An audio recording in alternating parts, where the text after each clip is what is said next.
नमस्कार, स्वागत है आपका। इंडिया टीवी देख रहे हैं आप। आपके साथ मैं हूं प्राची पाराशर। आज का दिन भारतीय लोकतंत्र के लिए बेहद खास है। ये दिन इतिहास के सुनहरे पन्नों में दर्ज हमेशा हमेशा के लिए हो गया है। आज देश को लोकतंत्र का नया मंदिर मिल गया है। प्रधानमंत्री मोदी ने दुनिया के सबसे बड़े जनतंत्र को नई संसद सौंप दी है। नई संसद का उद्घाटन करने के बाद मोदी ने कहा कि नया संसद भवन वक्त की जरूरत थी। आने वाले दिनों में सांसदों की संख्या बढ़ने वाली है। ऐसे में वो नया और बड़ा संसद भवन बनाना जरूरी था। मोदी ने नई संसद में सिंगोल की स्थापना को भी जरूरी बताया। कहा, सिंगोल कर्तव्य पथ, सेवा पथ और राष्ट्र पथ का प्रतीक है। जब भी संसद चलेगी, सिंगोल प्रेरणा देता रहेगा। मोदी ने नए संसद भवन पर क्या क्या कहा, हम आपको उनकी पूरी बात सुनवाएंगे। लेकिन उससे पहले देखिए प्रधानमंत्री ने आज क्या क्या किया। मोदी सुबह 7:30 बजे नए संसद भवन पहुंचे। राष्ट्रपिता महात्मा गांधी को नमन किया और फिर हवन पूजन में बैठे। तमिलनाडु से आए संतों के सिंगोल सौंपने से पहले पीएम मोदी ने सिंगोल को साष्टांग प्रणाम किया। इसके बाद उन्होंने सिंगोल को सदन में स्पीकर की कुर्सी के पास स्थापित किया। सिंगोल स्थापित करने के बाद पीएम मोदी ने श्रम योगियों का सम्मान किया। इसके बाद सर्वधर्म सभा भी हुई, जिसमें सभी धर्म गुरुओं को बुलाया गया था। दोपहर करीब 12 बजे प्रधानमंत्री मोदी नई संसद में पहुंचे तो उनका जोरदार स्वागत हुआ। मोदी ने यहां स्मारक, डाक टिकट और विशेष सिक्का जारी किया। संसद के पुराने भवन में सभी के लिए अपने कार्यों को पूरा करना कितना मुश्किल हो रहा था, ये हम सभी जानते हैं। टेक्नोलॉजी से जुड़ी समस्याएं थी, बैठने की जगह से जुड़ी चुनौती थी। इसलिए ही बीते 1.5-2 दशकों से ये चर्चा लगातार हो रही थी कि देश को एक नए संसद भवन की आवश्यकता है। और हमें ये भी देखना होगा कि आने वाले समय में सीटों की संख्या बढ़ेगी, सांसदों की संख्या बढ़ेगी, वो लोग कहां बैठते हैं। और इसलिए ये समय की मांग थी कि संसद की नई इमारत का निर्माण किया जाए। और मुझे खुशी है कि भव्य इमारत आधुनिक सुविधाओं से पूरी तरह लैस है। आप देख रहे हैं कि इस समय भी इस हॉल में सूरज का प्रकाश सीधे आ रहा है। बिजली कम से कम खर्च हो, हर तरफ लेटेस्ट टेक्नोलॉजी वाले गैजेट्स हों, इन सभी का इसमें पूरा ध्यान रखा गया है। आजादी का ये अमृतकाल देश को नई दिशा देने का अमृतकाल है। आजादी का ये अमृतकाल अनंत सपनों को, असंख्य आकांक्षाओं को पूरा करने का अमृतकाल है। इस अमृतकाल का आह्वान है, इस अमृतकाल का आह्वान है मुक्त मातृभूमि को, मुक्त मातृभूमि को नवीन प्राण चाहिए। नवीन पर्व के लिए नवीन प्राण चाहिए। मुक्त गीत हो रहा, मुक्त गीत हो रहा, नवीन राग चाहिए। नवीन पर्व के लिए नवीन प्राण चाहिए।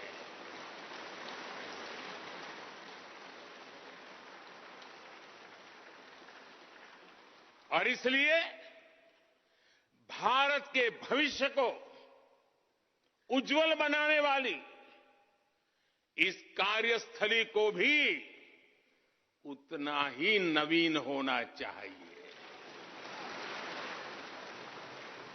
आधुनिक होना चाहिए। प्रधानमंत्री मोदी ने नए संसद भवन में सिंगोल को क्यों स्थापित किया, इसकी क्या जरूरत थी, ये भी उन्होंने बताया।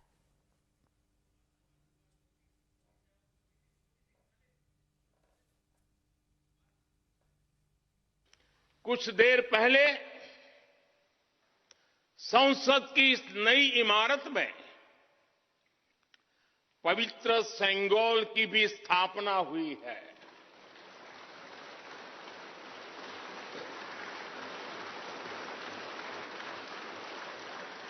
महान चोल साम्राज्य में सेंगोल को कर्तव्य पथ का, सेवा पथ का, राष्ट्र पथ का प्रतीक माना जाता था।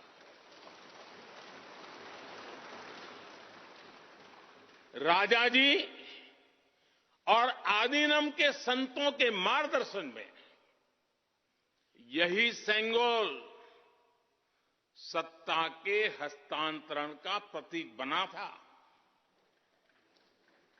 तमिलनाडु से विशेष तौर पर आए हुए आदीनम के संत आज सुबह संसद भवन में हमें आशीर्वाद देने उपस्थित हुए थे। मैं उन्हें पुनः श्रद्धापूर्वक नमन करता हूं। उनके ही मार्गदर्शन में लोकसभा में ये पवित्र सेंगोल स्थापित हुआ है।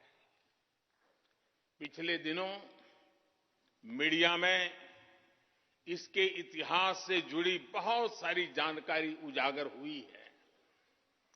मैं इसके विस्तार में नहीं जाना चाहता हूं, लेकिन मैं मानता हूं ये हमारा सौभाग्य है कि इस पवित्र सेंगोल को हम उसकी गरिमा लौटा सके हैं, उसकी मान मर्यादा लौटा सके हैं। जब भी इस संसद भवन में कार्रवाई शुरू होगी, ये सेंगोल हम सभी को प्रेरणा देता रहेगा।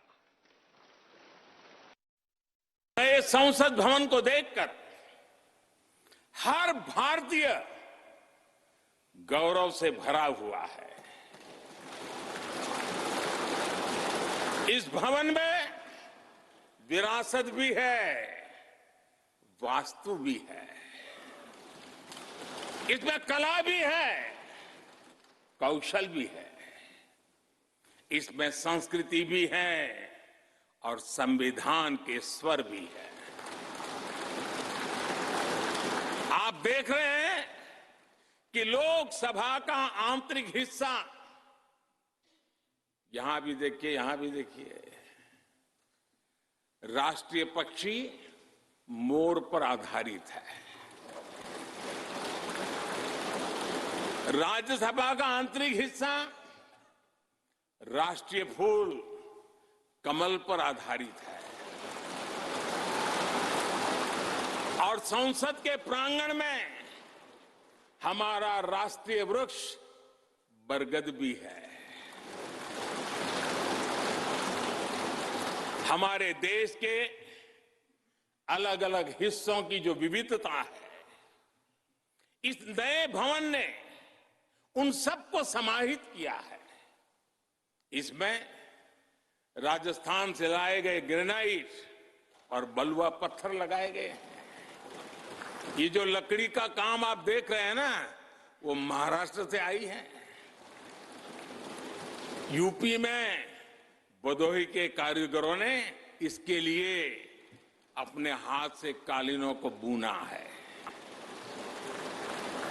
एक तरह से इस भवन के कण कण में हमें एक भारत श्रेष्ठ भारत की भावना के दर्शन।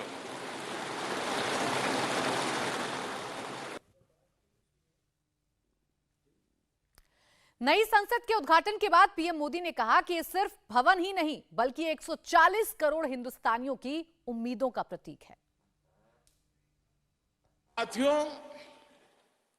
ये सिर्फ एक भवन नहीं है, ये 140 करोड़ भारतवासियों की आकांक्षाओं और सपनों का प्रतिबिंब है।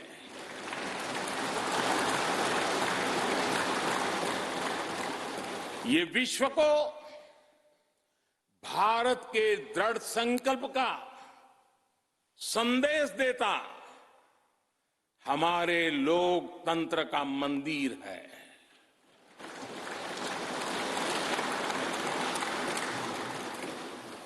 ये नया संसद भवन योजना को यथार्थ से, नीति को निर्माण से, इच्छा शक्ति को क्रिया शक्ति से, संकल्प को सिद्धि से जोड़ने वाली अहम कड़ी साबित होगा। ये नया भवन हमारे स्वतंत्रता सेनानियों के सपनों को साकार करने का माध्यम बनेगा।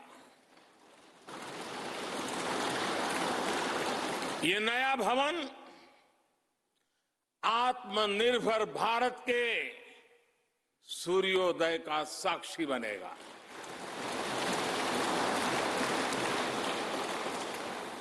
ये नया भवन विकसित भारत के संकल्पों की सिद्धि होते हुए देखेगा। ये नया भवन नूतन और पुरातन के सह अस्तित्व का भी आदर्श है। देश में लोकतंत्र के मंदिर को नई जगह, नई पहचान, नया सम्मान मिल गया है। नई संसद के उद्घाटन से पहले पीएम मोदी ने वैदिक मंत्रोच्चार और विधि विधान के बीच सिंगोल को नई संसद में स्पीकर के आसन के पास स्थापित किया। नई जगह पर स्थापित करने से पहले पीएम मोदी ने सिंगोल को साष्टांग दंडवत प्रणाम किया, फिर इसे नई संसद में लेकर गए, जहां उन्होंने लोकसभा के स्पीकर ओम बिरला के साथ नई जगह पर सिंगोल को स्थापित किया। इसके बाद पीएम मोदी ने नई संसद भवन का औपचारिक तौर पर उद्घाटन किया, फिर दिन रात मेहनत कर करीब 2.5 साल में लोकतंत्र के मंदिर को भव्य आकार देने वाले श्रमवीरों को सम्मानित किया। नई संसद के उद्घाटन के बाद सर्वधर्म पूजा भी हुई, जिसमें कई केंद्रीय मंत्री और एनडीए शासित राज्यों के मुख्यमंत्री थे। तो आज देखिए, नई संसद का उद्घाटन हो गया है और नई संसद के उद्घाटन के साथ ही उपाध्याय जी, एक मैसेज साफ तौर पर प्रधानमंत्री नरेंद्र मोदी ने भी कन्वे किया है, देश की तरफ से जा रहा है कि ये नया भारत है जो अपनी संस्कृति को समेटे हुए अब आगे बढ़ेगा। बिल्कुल जी, सबसे बड़ी बात कि जो हमारी गौरवशाली परंपरा है, संस्कृति है, उसके पृष्ठभूमि पर, उसकी आधारशिला पर एक भव्य भारत, एक नए भारत की ओर हम बढ़ रहे हैं। एक बात आदरणीय मोदी जी ने अपने भाषण में कही, वो बहुत महत्वपूर्ण है कि हर देश के इतिहास में ऐसा समय आता है जब देश में नई चेतना जागृत होती है। देखिए, आज़ादी के 75 साल बाद उस नई चेतना की अगर हम बात करें तो जिस औपनिवेशिक मानसिकता से हम ग्रस्त थे, उससे हम निकलकर भारत की जो श्रेष्ठता है, एक भारत श्रेष्ठ भारत, उसको उस आत्मविश्वास के साथ आगे बढ़ रहे हैं। और नई जो 25 साल बाद का विजन है उनका, वो 25 साल बाद निश्चित रूप से मुझे लगता है सत्ता में नहीं होंगे, सत्ता पर नहीं होंगे, सत्तारूढ़ नहीं होंगे व्यक्ति के रूप में, लेकिन उनका जो विजन है वो कितना क्लियर है कि 25 साल बाद भारत को कहां होना चाहिए। जब 2047 में हम अपनी आज़ादी की शताब्दी वर्ष को मना रहे होंगे तो भारत फिर से अपने उस पुरातन गौरव को प्राप्त कर सके जो प्राचीन भारत में जब हम विश्व गुरु हुआ करते थे, जब हमने सा प्रथमा संस्कृत विश्ववारा को कि इस दुनिया के बहुत सारे देशों को संस्कृति का ककहरा पढ़ाने वाले हम थे, उस भूमिका में हम फिर पहुंच सकें, वो मानक खड़ा कर सकें, उस ओर हम जा सकें, ऐसी संकल्पना उनकी है।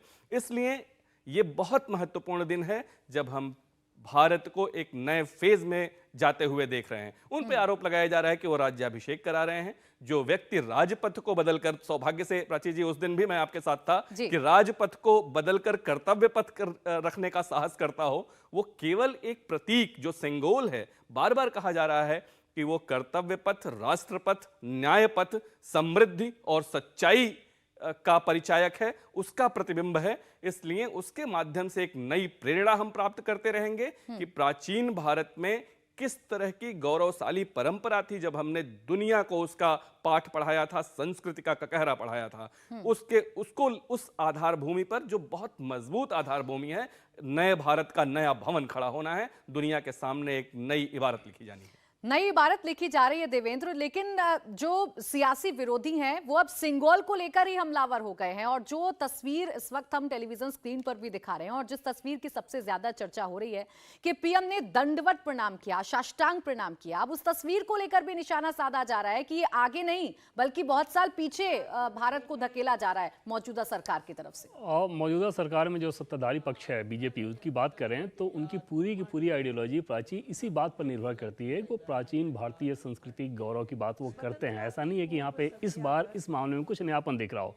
जैसे अगर अयोध्या के मंदिर हो, बनारस के काशी विश्वनाथ का मंदिर हो, या कोई भी ऐसा उदाहरण आप उठाकर देख लें तो उसमें ये समझ में आएगा कि ये बीजेपी की आइडियोलॉजी है और इस गौरव की बात वो हमेशा से करते रहे हैं। वो अपने बाकायदा मैनिफेस्टो में भी जब वो जाते हैं तो उसमें ऐसे तत्व होते हैं जिसके आधार पर उन्हें मैंडेट भी मिलता है, उसी मैंडेट के आधार पर सरकार बनी है।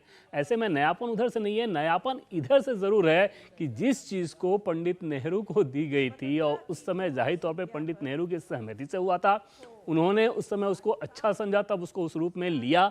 आज उसी चीज़ की अगर आलोचना की जा रही है तो निश्चित तौर पर वो थोड़ा समझ में आने जैसा नहीं है। और एक चीज़ देखें आप प्राची, तो सीधे सीधे समझ में आ जाएगा, क्योंकि अगले साल लोकसभा चुनाव होने हैं, 2024 में आम चुनाव होने हैं लोकसभा के। तो उससे पहले विपक्ष के ये जो दल हैं वो कतई ये नहीं चाहते कि कुछ भी ऐसा प्रधानमंत्री नरेंद्र मोदी जो कर रहे हों जिससे भावनाओं का उबार आ सकता है जनमानस में कि बहुत अच्छा काम हुआ, उस पर विवाद खड़ा कर दिया जाए, ताकि जो उनका अपना वोट बैंक है वो बह के उधर ना चला जाए। जैसे आरजेडी की तरफ से जो तीखी प्रतिक्रिया है, जेडीयू की तरफ से जो तीखी प्रतिक्रिया है, आप अंदाजा लगाएं कि आज के दिन जेडीयू ने जो वीर सावरकर को लेकर बोला है, और अब से थोड़े दिन पहले नीतीश कुमार जाके उद्धव ठाकरे के साथ बैठ के प्रेस कॉन्फ्रेंस कर रहे थे, क्या शिवसेना, जो उद्धव ठाकरे वाली शिवसेना है, वो इसे डाइजेस्ट कर सकती है? जेडीयू के इसकी लाइन पे, सावरकर की लाइन पे वो सहमत हो सकती है? बिल्कुल नहीं।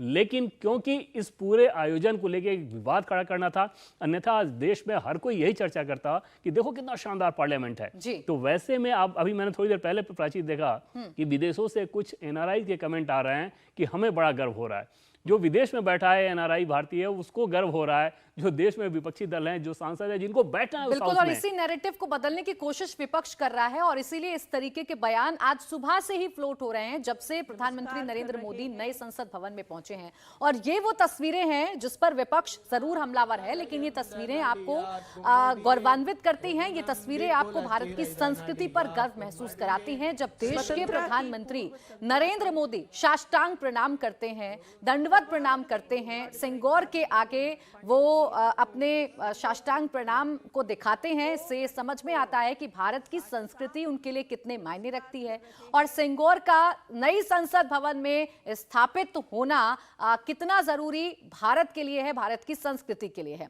अब ये दो तस्वीरें हम आपको दिखा रहे हैं क्योंकि देखिए दूसरा मौका है जब पीएम मोदी ने लोकतंत्र के मंदिर में माथा टेका है। सबसे पहले जब वो 20 मई 2014 को पहली बार संसद भवन पहुंचे थे तो संसद की सीढ़ियों पर उन्होंने मत्था टेका था। आज उन्होंने नई संसद के उद्घाटन के समय साष्टांग दंडवत प्रणाम किया है। तो जैसा कि अभी देवेंद्र कह रहे थे कि कुछ नया नहीं है। इंडिया टीवी हर वक्त हर जगह डाउनलोड करने के लिए सर्च करें India TV news Google play store या ऐप स्टोर पर।